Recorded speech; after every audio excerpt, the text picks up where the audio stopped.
বিপদের আসল উৎস কোথায়? শুনলে হয়তো শিউরে উঠবেন।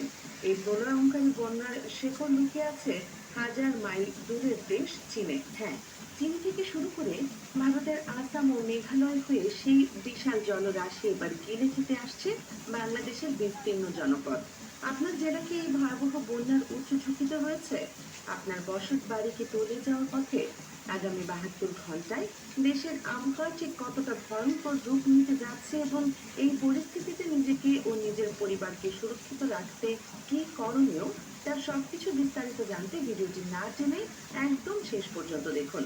কারণ আজকের এই বিশেষ প্রতিবেদনটি আপনার এবং আপনার পরিবারের জন্য জীবন রক্ষাকারী হতে পারে। শুরুতে আসা যাক এই মহাপ্রলয়ের উৎস কোথায় সেই বিশ্লেষণে। ভৌগোলিকভাবে বাংলাদেশ একটি ঘাটের দেশ। উজানে অর্থাৎ আমাদের প্রতিবেশী দেশগুলোতে যখন অতিরিক্ত বৃষ্টিপাত হয়, তখন সেই বিপুল জলরাশি মধ্যাকর্ষণের টানে গড়িয়ে নেমে আসে বাংলাদেশের উপর দিয়ে। সাম্প্রতিক সময়ে জলবায়ু পরিবর্তনের এক ভয়ঙ্কর ও নির্মম রূপ দেখেছে পুরো বিশ্ব। কিছুদিন আগেই চীনের বেশ কয়েকটি প্রদেশের স্মরণকালের ভয়াবহ বন্যা দেখা দিয়েছে।